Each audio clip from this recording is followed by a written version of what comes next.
entrepreneurship came very early because I just wanted something different than the environment that I came from. It was more of a need and a necessity. So you're just trying to make a more direct connection between the supplier and then the user. Yep. Instead of it being marked up in price 5 different times by 5 different people, you're just trying to say, hey, this is the manufacturer, here's the developer, let's connect you guys. That's it. I just started a podcast consulting business and it's been going really well. I knew the stat is 80% of podcasters don't make it past 12 months. That's the stat. And I have a mentor that's just like, Dillon, just make sure you're solving a problem. If there's a problem that you can solve, you're probably going to create a successful business. When people can find their unique ability, they find what they're good at, they lean into that, it's amazing the opportunities that opens up for them. It's amazing how much they could change the world. But I have a tattoo on my arm that says, related by blood, family by choice. So family is a choice. Bro, you're going to make me cry, bro. Well, you make me cry, bro. Do you know a guy named Paul? I can't think of his last name. I always think of it's Walker, but it's not. He's doing a walk across Africa right now called a Walk for Water. No, and that's amazing because I should know him. I have a water project myself in West Africa, so I would love to know him, but I don't know him, no. Yeah, it's Paul. I think it's Paul Brown, but yeah, he has a Walk for Water. He's literally doing it right now. You can see his Instagram. Water. Yeah, and so he's built wells in Africa before, and one of the biggest issues that I'm learning when it comes to drilling wells in Africa is not the drilling of new wells. It's the maintaining of the current ones. So I have a project called Kenzo's Well. It's a project before our first trip to Ghana, my wife and I went, we knew we wanted to do a project. We wanted to do something that would make sense. And we talked with our tour guide who we'd become friends with. And he suggested, before that, we looked into like what people were doing. So there was somebody over there building wells. I am a do it as efficiently as possible kind of person. Yeah. So when she gave us a quote of like $6,000, it was absurd. But I was like, I don't think that's right. Like, from a economies of scale and just kind of knowing some stuff. So what we encountered in the central region in Africa, I got that price down to, a few $1,000s out of pocket, which is fine. And of course you do the engineering, do the ground study, and then you do the drilling, and then you put the borehole. Well, we had an opportunity right then. Is this going to be a generated borehole? We chose to do a hand pump well. And the reason why is because we knew it's sustainable. If anything, I had to replace some nuts and bolts. Yep. But for tens of miles around, people can come now and get water from this well and come fetch water from there, which is still, but sometimes it's as simple as not introducing a diesel generator, because now I'm going to have to sustain that generator and then keep putting the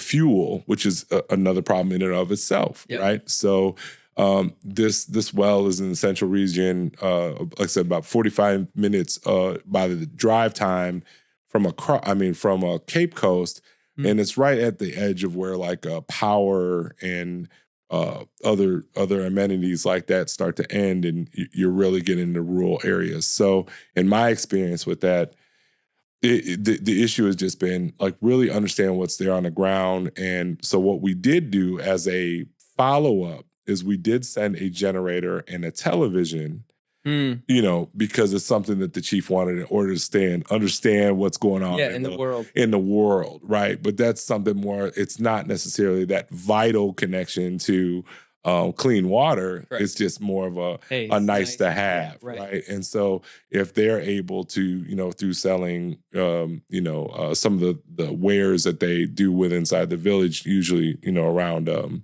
farming and stuff, that they're able to, support their own diesel habit, if you will. So because the well thing is actually a massive problem, because you'll have these corporations that we just made, put 1,000 wells in, and they did. Right. But like 500 of them are functioning a month later. Right. And so that's what Paul was telling me when he came on the podcast, because he knows his stuff. And he's like, the issue is a lot of companies, they go and they drill, they don't train anyone on them. Right. They don't tell them how to maintain it. Right. They drill, they just, hey, we made a well. Hey, look at us. We're awesome. And then a month, and then you also deal with, you have bad characters that might want to steal parts. Sure. You have like other things that are just, it's just and to train someone locally on a brand new, like they've never seen tech like this a lot of times. It's just a big lift. So the hand pump makes a lot of sense. It's simple, it works, it's functional, and it'll last for a long time. And if it does break, right, fix a few things and you're ready to go. And then the other thing that you worry about in that instance is just, was the engineering correct as far as like where the water is and how deep they need to go? So I think that's probably the most critical, and just as simple and maintainable and sustainable of a solution as possible. Yeah, so and sometimes it's simplicity, right? So where did you get your start with entrepreneurship, man? Like you're talking about drilling wells, and you have Tacos and Tequila, which is a big event, and I can tell you're a guy that likes to give back. You have your chamber thing that you do, but like, where did this journey start for you so that now you have the financial freedom to be able to do stuff like this? So I think the journey started more out of necessity. So I was in and out of foster care throughout my young life. I'm adopted too. Oh, wow. Yeah. Okay. So so we have that journey. Or I wasn't adopted. I was but I certainly was blessed by having foster parents in different capacity, and those that looked out for me along the way and understood my journey, where I'd be in and out of my mother's custody, and then ultimately emancipated at 15. So I was emancipated minor at 15, and I was able to make some decisions for myself. And I did have that $250 or $300 a month Social Security card or Social Security check from my mom that was assigned over to me. So I had 15. Something at 15, but it wasn't enough, right? If I lived in, at that time, I was in the northwest suburbs of Chicago, but a very kind of blue collar kind of situation, but on the cusp of a kind of it's interesting. It's called Elgin, Illinois. I remember Money Magazine did an article about Elgin years ago, where it talked about being a microcosm of the macrocosm, right? It broke down along, 5 or 10% Asian, 20% Latino, 5 or 10% African American, 50% white Americans. There was different income levels. So I lived in a housing project in the suburbs of Still Cook County. I would go to school with kids that had horses, right? That lived right. So I had this, and then in the foster care system, you'll move around from, say, very inner city stuff to there's a town called Plano, Illinois, that at the time was extremely rural. And I think there was one other Hispanic family there, that their 2 children, and I was the only African American in the school in first grade. Then I'd end up on the south side of Chicago, and so you'd have this different thing. So, but I think what got me started was sheer necessity, right? I wanted better for myself. We had these jeans we really liked when I was in middle school called Cavaricci's or Girbaud jeans that I wanted to wear. I didn't want to stink. I didn't want to not look good. I wanted to be presentable. I wanted opportunities. And I realized at 11, if I had a paper route, and by 13, I had my first job, washing dishes, and I would take that check and go to the liquor store with my library card. Wow. And that liquor store owner teased me about that later on and said, that was pretty funny, right? Like you would come up. So I think first I learned the power of work without being entrepreneurial. But then, entrepreneurship came very early because I just wanted something different than the environment that I came from.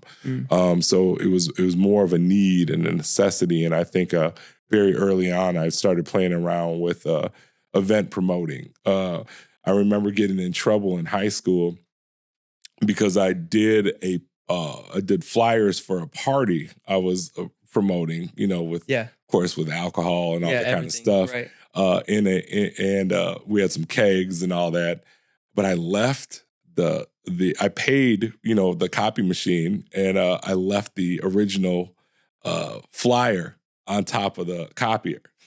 So, of course, the administration found out about it, but it was post-party. So I'd already gotten the party out of it. Right. And I made several $1,000s. I hope I don't get in trouble. But we were out in this field west of Chicago, and we got a couple kegs, and I was charging $5 per red cup and $20 to park.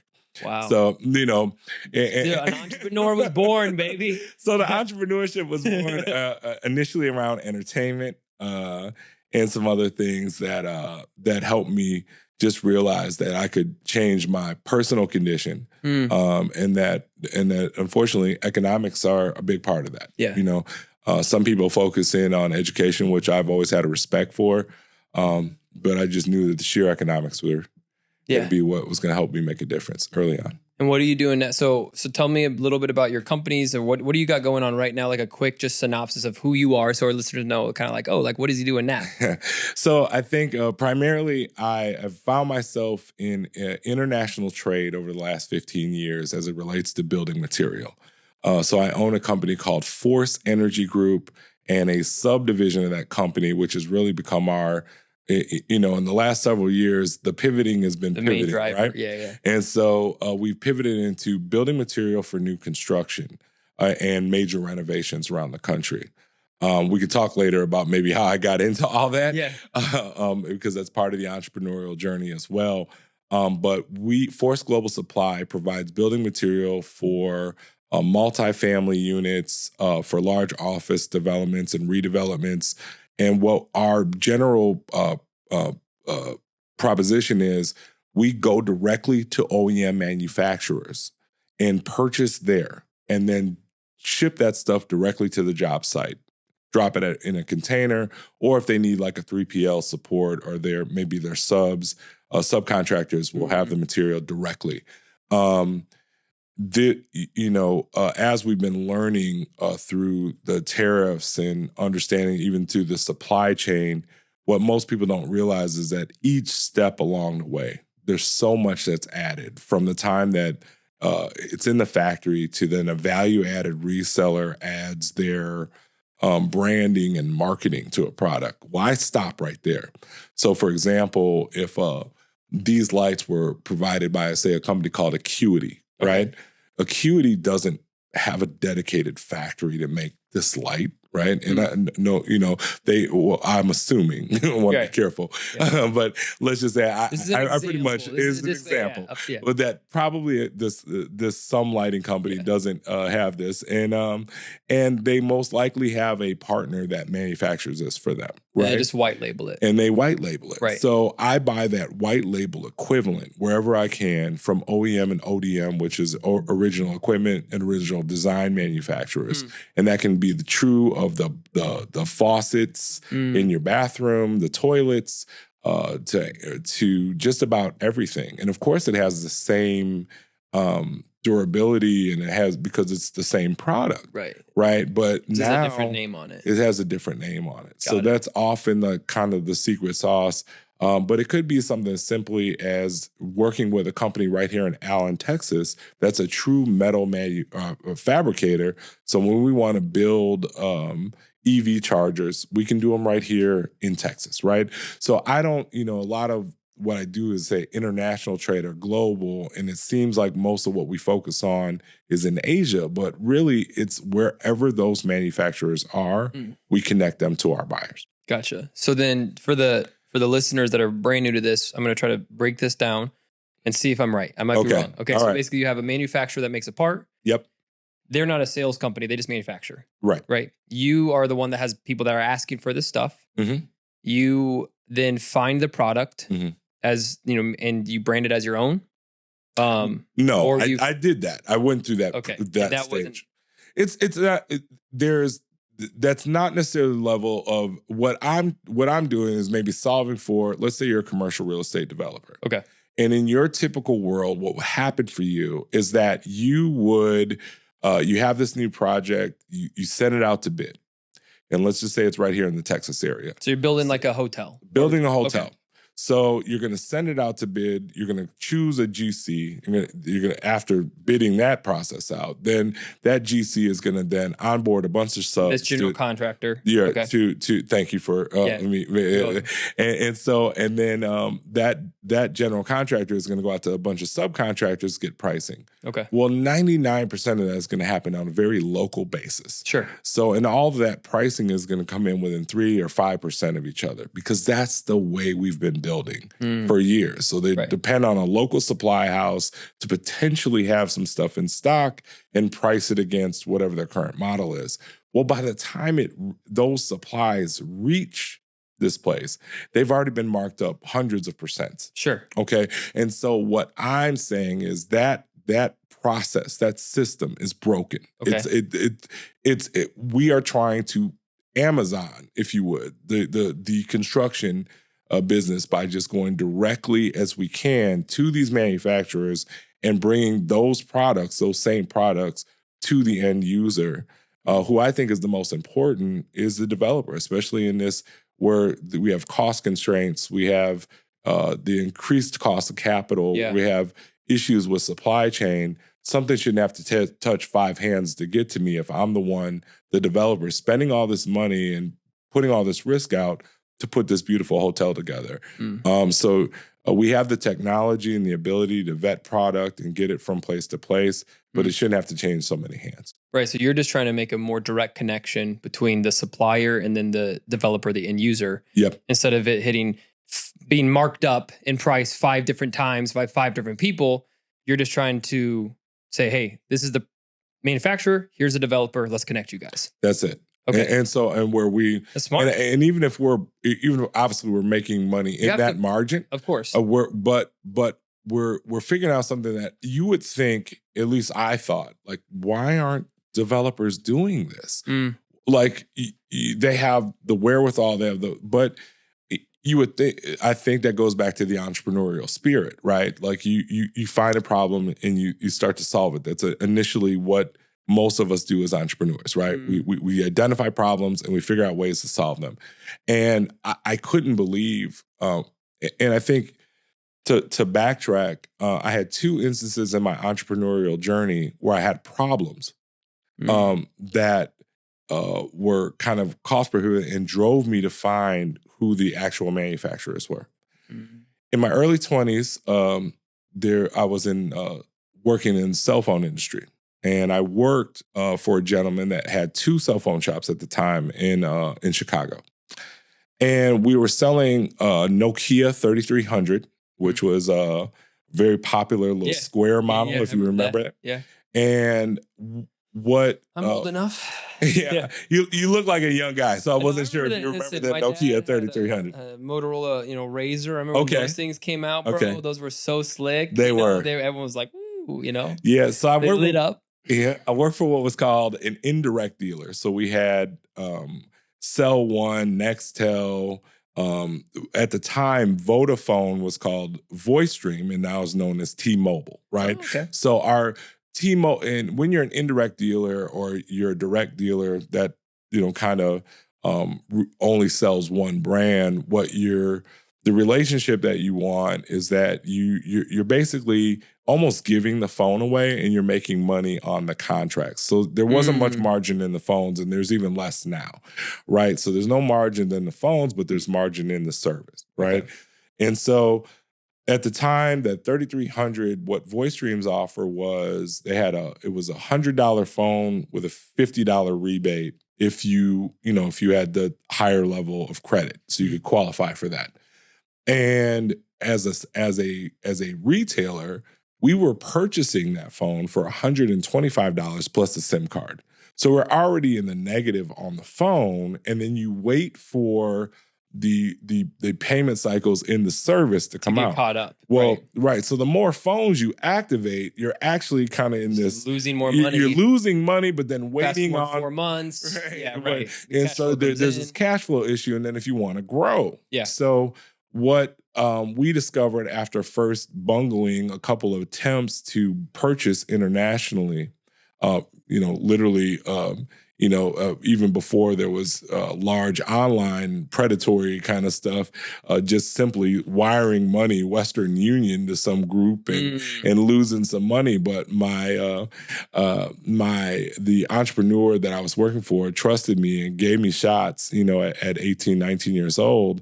And we were able to figure out that if we bought that phone in pieces, including the OEM box and the instruction manual. They don't have instruction manuals anymore. Right. The charger, the phone case, the keyboard, all of those things, we could buy it for about $25. So then you're making $25 on every phone. No, we're making $75. Because you weren't doing the $50. Right. Well, remember that rebate came from the service. The service. I understand. Right. Okay. So now I could, or I could even go, we would have stepped crazier and would say, okay, $50 with a $50 rebate.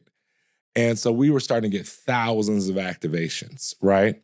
And eventually, after a few months, we went from 2 to 11 stores in probably a period of a year and a half. Wow.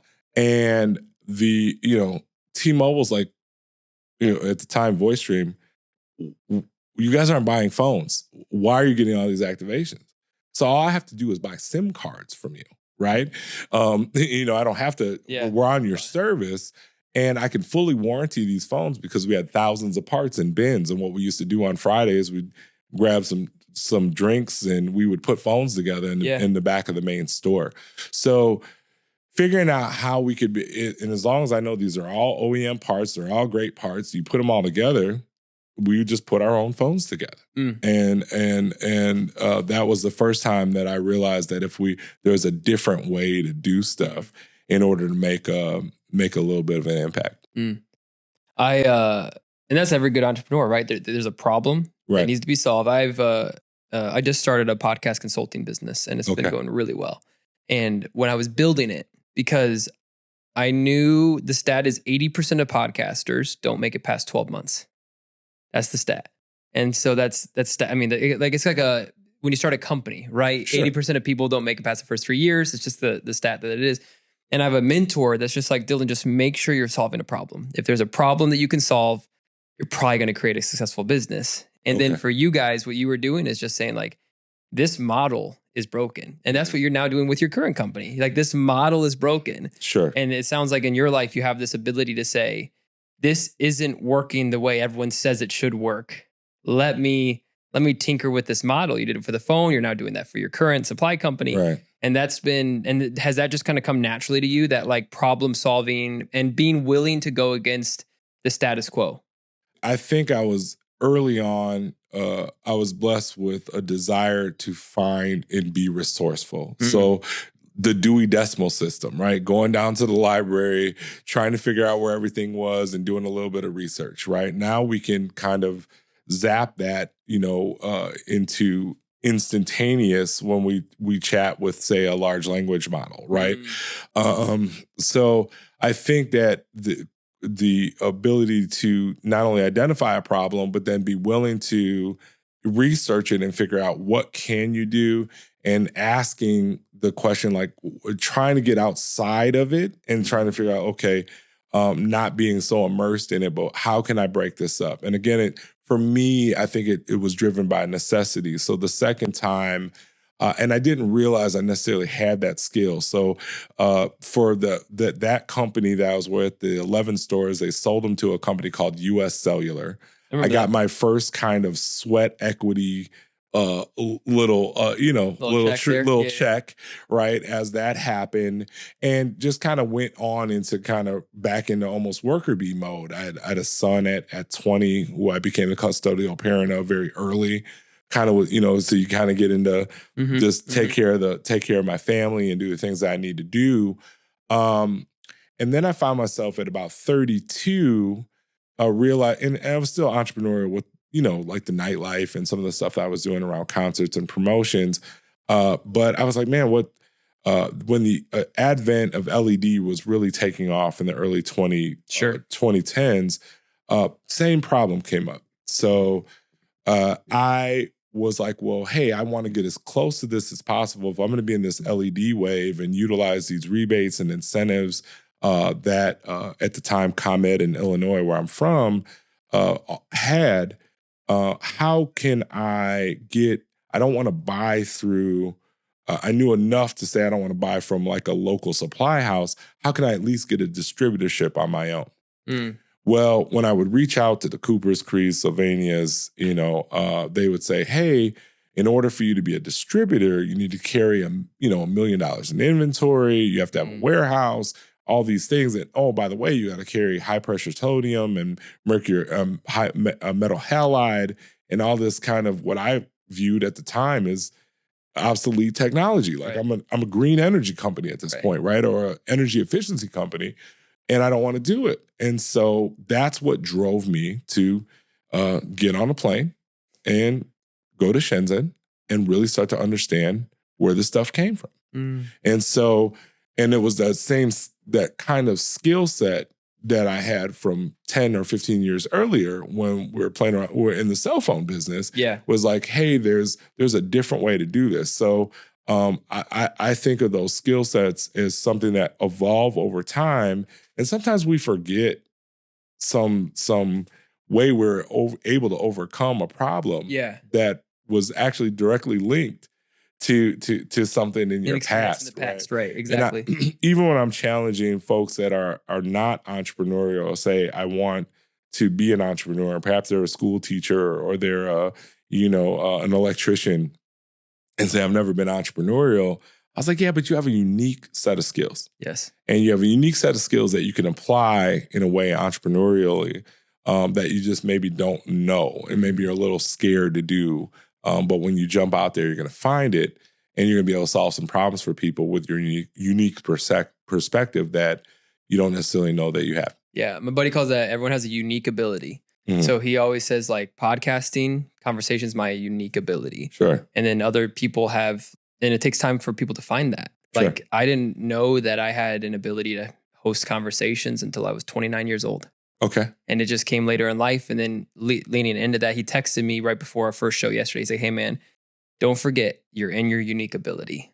Like lean into it. Because I'm a very self-deprecating person. Okay. I'm very, as Isaiah knows, I always joke like, why am I here? I'm a nobody from Detroit that sells insurance. Like, why am I interviewing awesome people like you? Why do they fly me out here? I'm very like, probably too negative on myself. Okay. But when people can find their unique ability, they find what they're good at, they lean into that. It's amazing the opportunities that opens up for them. It's amazing how much they can change the world when they find, like, so you mentioned a teacher, right? There are certain skill sets and things a teacher has that maybe a business entrepreneur doesn't have. Right. And that's what makes the world a beautiful place, is the fact that everyone has different abilities. And it sometimes just takes time for people to find that. And it might take hard experiences. It might take failures to find that. And that's kind of pivots to the next. I want to ask, we have about 10 minutes left. It's crazy how time flies. I want to ask you a question about the fostering situation and how you kind of came out of it. So I live in Detroit, or 15 minutes south of Detroit in Lincoln Park. And when I first moved there, I had a friend, he was a black cop, and he just gave me a tour of the city. Okay. Right? And because I just wanted to know, I'm like, hey bro, like give me a tour. Like I want to see, because I just moved there. And then he showed me the parts of Detroit when people think of Detroit, here's burnt down houses, here's this, here's that. And then he showed me the good parts. Right. And he was telling me, he's like, hey man, most of the kids here are amazing kids. Sure. They're good kids. But most of the kids here don't think they can get out and make a difference. They just think this is where their life is. This is where they're staying. And when you said at a young age, you were bouncing in different foster homes, and you were like, I want to make a difference. I want to just do something. You had a mentality to you that wasn't like, I guess I'm just stuck here the rest of my life. That's what drove you to entrepreneurship, is to change it.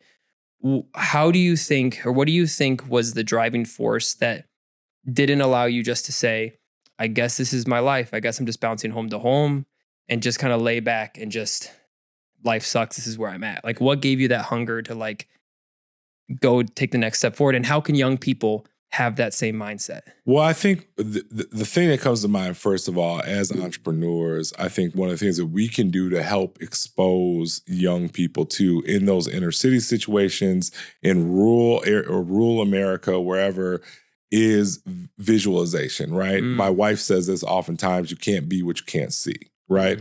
And so I think that there were glimpses for me of For example, I didn't have a father. I didn't have, my mother is white. My father's biological father is African American.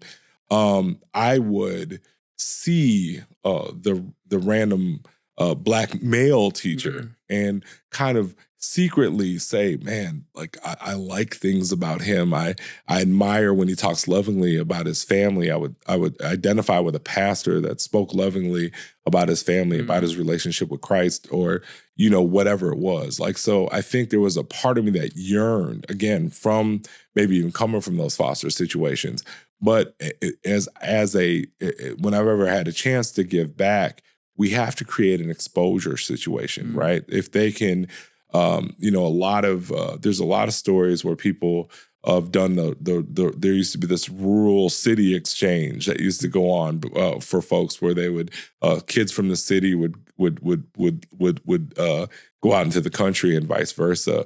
So I think even in those moving around, I was exposed that there was a different way to live. I remember going to a friend who, in hindsight, they were very lower or very solidly middle class, that in my mind, when I would come home to my mom, she would say, "You were at your rich friend's house."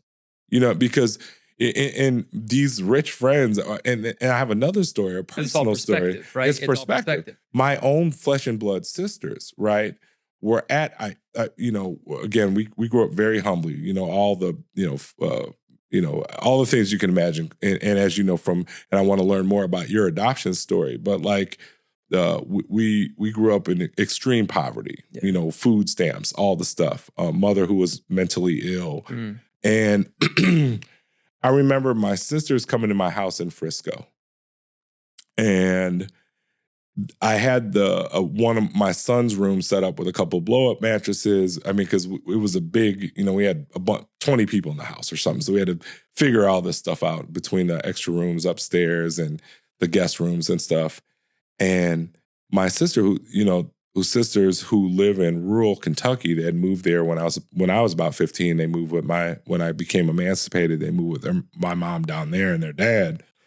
They said, they got in there and they said, I don't want to curse, but they said, you're good. Okay. You're good. Said, wow. It's like, wow, they're just fucking rich. Right. And I'm like, we're not, I mean, we're this is and again, these are my all white sisters, right? Yeah. And they're from rural Kentucky. I want to make fun of them, but I heard her over the baby monitor, right? Yeah. That's in the room. And I'm just like, we came from the same womb. We're womb mates, right? But we have a very different perspective on life. Right. Right. And it's like, unfortunately, their life trajectory and stuff just kind of kept them in, where they came from, Chicago, and went into rural America. And they kind of, their perspective was that, mine was like, no, we just work really hard. We're doing things where, we have challenges at every income, quote unquote, level or whatever. Yeah. There's new challenges, there's, oh, you made $1 million. You know what it feels like to lose $1 million? Right. Like that's incredible. It's crushing, right? Like, so, there's all these different things, but my wife works very hard in corporate America. I'm trying to build companies and do stuff. And it's like, no, we're not. We're not this extremely rich family. We're just working our asses off. And we live in, we live in this great place in Frisco, Texas, but you know what I mean? Yeah, like, but it's a perspective on life. And that's the thing where, and I don't want to get myself in trouble either. Right. But like, you attacked life and said, sure, I don't care. Like, I'm not going to play the victim card. Right. And like my story is like, I'll 5 minute give you the overview. Was born to a mom at 18, out of wedlock, no dad. I mean, she, whatever. But the guy had me, which I'm grateful for that she even had me. And then was fostered by my parents. So my parents, my adopted parents, they fostered like 14 to 15 kids. Oh, wow. Just themselves. And they would help a kid out, and then the kid would get placed again back in the whatever. I think it was about 14 kids total they fostered. Okay. And I was the very last one. They adopted my sister 2 years before me. Not biological sister. So I grew up with one sibling. She was adopted from a different family. I kept bouncing back and forth. My mom's house, back to them. Okay. My mom's house, back again. And I got adopted when I was 3. So I don't remember most of the stuff. So it wasn't like I just bounced around the foster system. It was, I had one foster family that ended up adopting me. And then my mom would be like, oh, I want to change. I want to take care of him. I wanted this. I'd go to her house and I'd come back dirty, malnourished, unfed. And like, I'd like cling to my adopted mom, like plead, like subconsciously. Like I was 2, you know, but like my mom would be like, you'd come back and you like, we couldn't put you down for a whole like 8 hours because you were just so like whatever happened in that home. Like you did not want to go back there. And then the state came in multiple times because I was just not being fed. And so I made up for lost time, you know. I wasn't fed then. As did I. Yeah, I'm like, bro, I'm going to eat good the rest of my life. Screw you, mom. Yeah. Anyway. And so. Are you my half brother? Yeah. I mean, our origin story. I've never met my dad. So I'm just saying, you know, and I was really good at basketball. So maybe there's a correlation there. But my parents wanted to adopt me.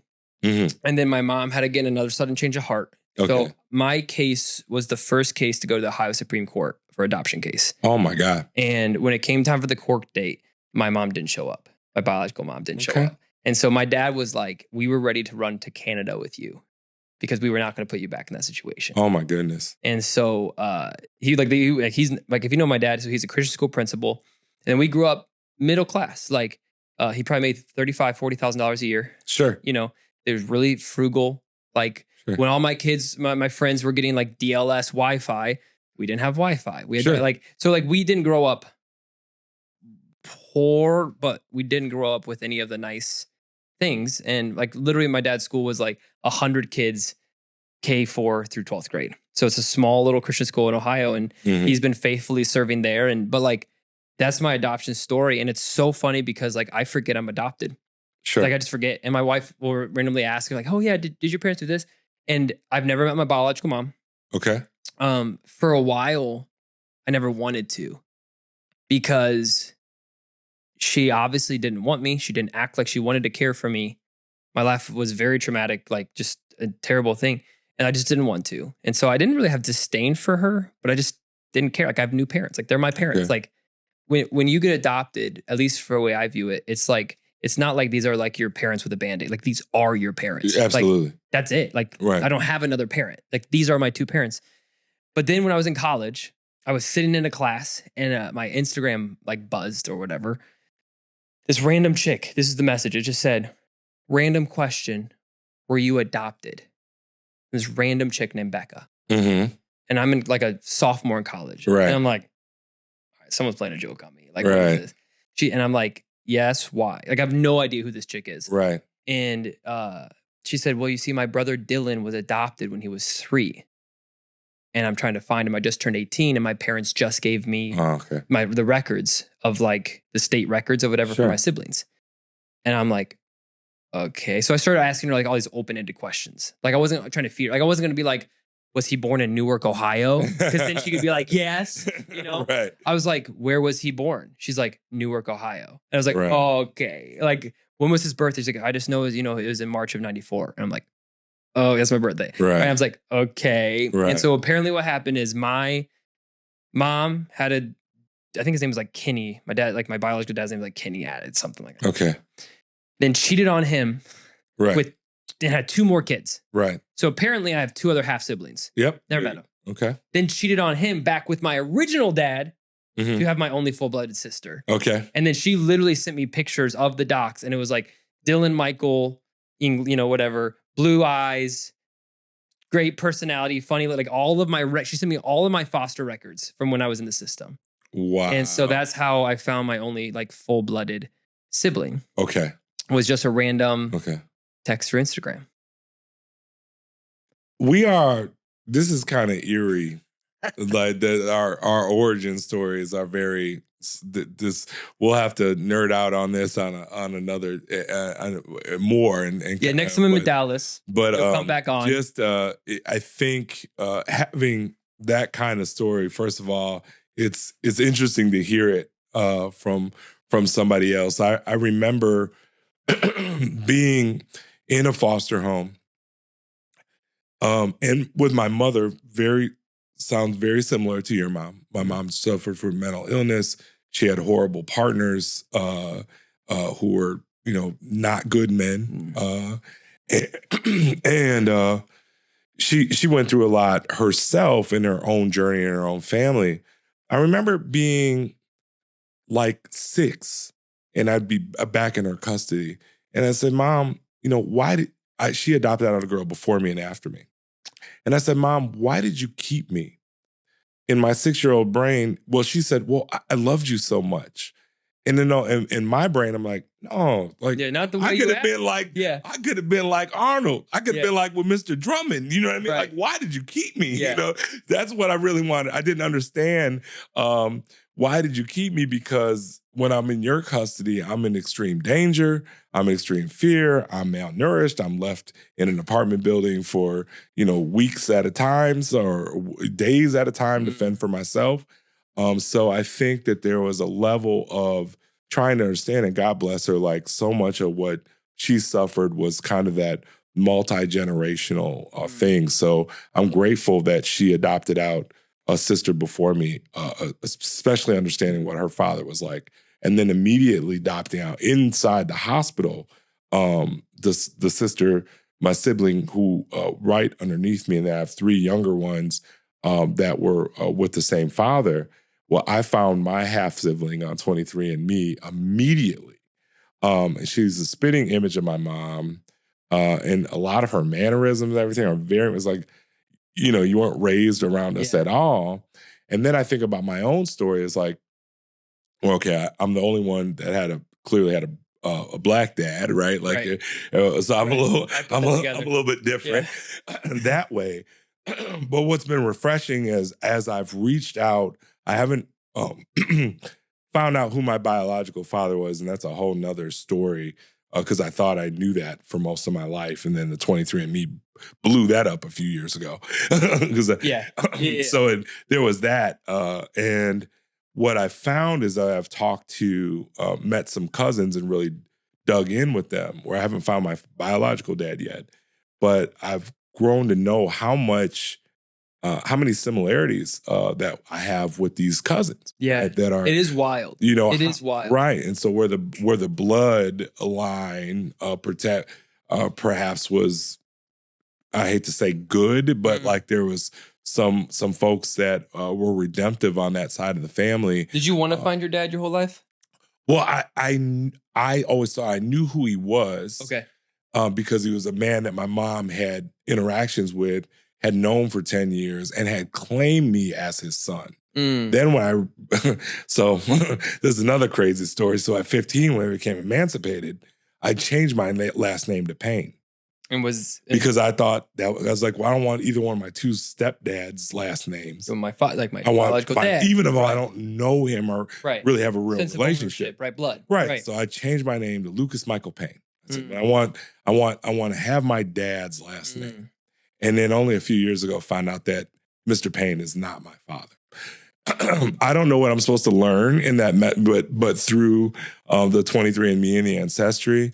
And so I'm on that journey. So this dude claimed that you were... Because he had a relationship with my mom. At one point, they were both going to leave their spouses and get married. They had known each other off and on for 10 years. No, and my mom actually, Did she know that he wasn't? Well, so in 20... like Murray right now. Okay, so... You know what I mean? This is like, he's not your father. What's that? So my mom passed in 2019. Okay. In 2018, I have a Payne cousin who is also biracial. She's the only child of who I thought was my father, Willie Payne. Willie had dated my mom first before Press Payne, who I thought was my father. And so my cousin and I, she was joking. She said, do you think there's a chance that we're brother and sister and not cousins? I was like, well, I don't know. Our family's so... it's possible. I know we don't live in Alabama, but anything is possible right now. So I asked my mom. Yeah. And, in my mom's typical, there's some level of, mental illness and all these things they're complicated, right? Because it's not as clear cut as... you're running down the street butt naked, which actually happened with my mom. She was severely, manic depressive at the time. Now they call it bipolar. I've done that too, but that's probably for fun. Yeah, that's. I don't think it's the same reason. So, ultimately, my mom says, I said, Mom, is it possible I'm Willie's? And she says, well, I said, what do you mean, well? Right. Yeah. And I tried to dig in, and she's me. like, well, it's possible. And I leave it alone. Fortunately, a few months later, my mom passed away. And then I revisit. I said, well, let me do that 23andMe. So I send my cousin a 23andMe test, and I do one. I'd already done Ancestry, and I wasn't connecting to anybody on Ancestry, but I didn't think I saw some cousins from northern Mississippi, like origin. So I assumed that from the Memphis and northern Mississippi area where the Payne family was from, these are probably some distant cousins. I don't know yet. So I didn't think about it. Right. And I didn't see any first level siblings or any of that. So when we took the 23andMe, I found a sister immediately, one of the half sisters that was adopted out before me or after me. And then I also found out that I'm not a Payne. Because none of the Paynes that had taken a 23andMe. Did you find out who the name? No, I found out who my grandfather was, and I started talking to cousins on both 23andMe and Ancestry to start to uncover we gotta that. Find this. Yeah, because so is it important? I don't know. I mean, I think I didn't have a functional father throughout my entire. So I think I was always in search of fatherhood, of masculinity, of what it meant to be a man, what it meant to be a father, what it meant to be a husband, because I didn't have any of those role models, right? So I think in the grandiose sense, even though I didn't know, and then even Mr. Payne wasn't a part of my life, right? So, and I've been able to question him. He's still living. Like, well, why did you claim me? He's like, well, I wasn't sure, your hair was curly and I didn't think you looked, but, your mom said, and I loved your mom. And, I kind of believed, and they had this kind of on again, off again relationship. Yeah, it literally sounds like that's why I was like, dude, this is super weird. Like, I'm telling you, like that. I found my brother. Let's go, dude. Like half brother right here. Yeah, I think what adoption did for me, and this is going to be like really controversial for a lot of people. Okay, let's do it. But like people are like, man, it's all about the blood. Like I gotta get, my blood. Like, and people it's all about blood relatives. Yeah. And I get it. Yeah. I have my own 2 children now. Yes. And I will say there's something very, very sweet and special about blood. And seeing your features and seeing like I have dimples. My daughter has 2 dimples with blue eyes. Right. And I'm like, that's sweet. Right. And I get it to a degree. On the flip side, my parents, the ones that raised me, are more blood than I could they're my blood parents were jerks. Sure. Evil people. Yep. Drug addicts. Yep. My parents, Christians. Yep. Loving, kind. They are more blood to me than any of this past crap that I came out of. And so and that's how I view it. And now people disagree. I have other friends that were adopted that are like, I just need to go find my blood. I need to go find my blood. And I'm like, my blood is who adopted me. Sure. And to me, like I'm a Christian, like that's a picture of the gospel too. Like when we get adopted in Christ's family, like that is the picture. Like we are his. Right. It's not like, so for me, like that's why I never really wanted to find my mom. I didn't want to ever find my dad because I'm like, yeah, we have this similar DNA or whatever, but you didn't raise me. Sure. You didn't, like, I don't care. I think the one thing that changed my mind though, kind of a little bit on this is, I didn't have disdain for my mom. My dad I didn't even care. Like, I'm like, this dude was never even around. Right. And I had a great role model growing up. So I wasn't searching for that. But, the woman that birthed me, there's always that like, kind of connection there. But I'm like, I just don't care. Like, you didn't want me. You're a jerk. I don't care. But then someone looked at me and they said, Dillon, she had you. Like she made the choice to carry you and birth you. She did her job. And I'm not trying to get over political. I'm not trying to get whatever. But today's culture. Yeah. An 18-year-old mom scared out of her mind. Sure. With no father figure. The statistical probability that she carries that child in her situation is not very high. Right. And I'm just like, Mom, like, thank you. She had one job. And she did it. Right. And she gave me life. Yeah. And so that I'm like, you know what? I think one day I want to thank her for that. I don't want to thank her for anything else, but thank you for giving me life and carrying me. And I've had to carry those same levels of reconciliation, you know, that I've had where I obviously I know my mom. I was in and out of her care in times that I could remember, and she made poor choices with her the men that she chose to be in her life that made me feel like, well, I can't be here if they are, because they're endangering me and my siblings, right? But I ultimately have to thank her for me being here. And another thing I think about, so I have my son, I'll be 47 next month, and my son will turn 27. We're 20 years apart. He has an older brother named Malik. So my 27-year-old is Mateo.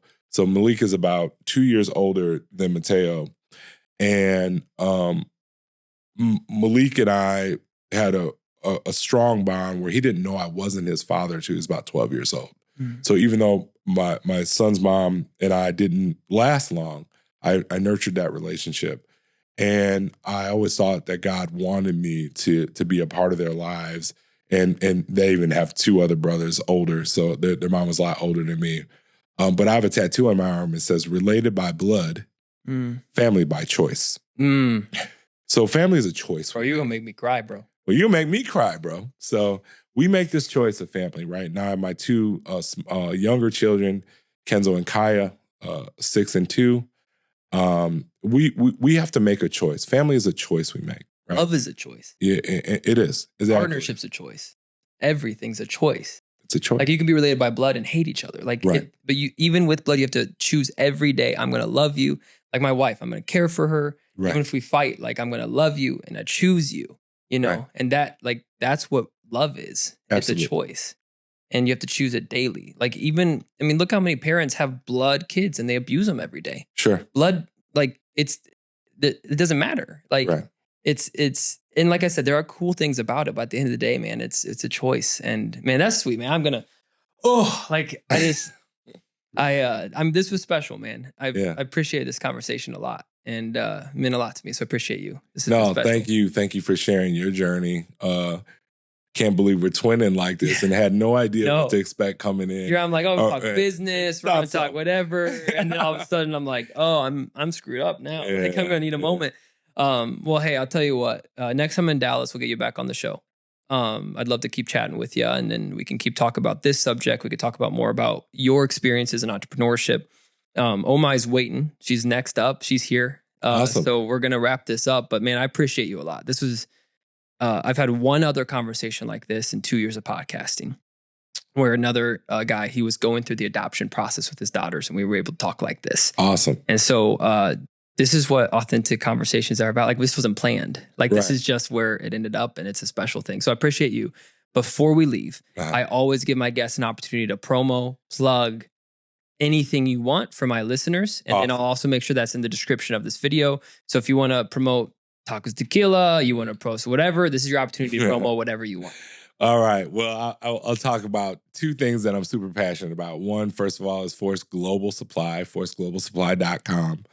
We bring that connection between wherever material is in the world and linking directly to developers and general contractors. So if I can help bridge that gap for anybody that's building, going vertical on anything, I would say project size $5 million and up, but prefer the ones $50 million and up, just because we can do things at that scale that are pretty incredible.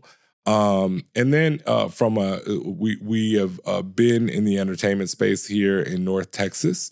We have an upcoming event in October 4th here in Little Elm, Texas, called tacosandbeats.com. Okay. So Tacos and Beats should be a lot of fun. And we're going to take that tour around the country and just have a good time with music and fun.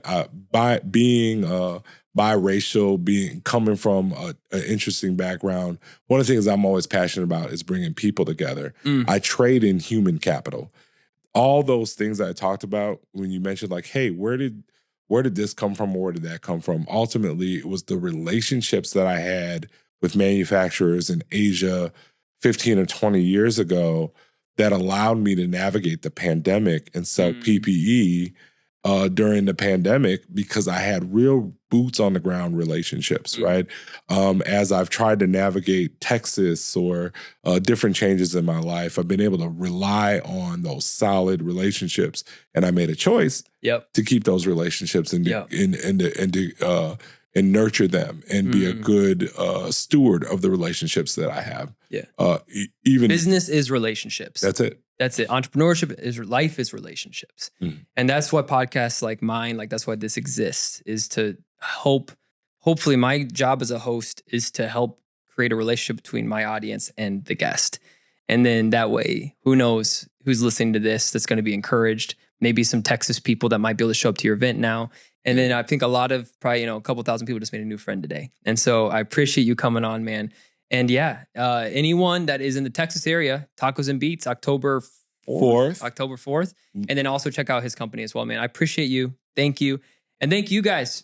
This is episode 5 of season 2, I think. Anyway, it's one of those episodes. But thank you for coming on and listening to this episode of the Dillon English Show. Please like, comment, share with a friend. Lucas, appreciate you, man. Thank you for coming to the show. Thanks for having me. Awesome, man. All right, see you guys.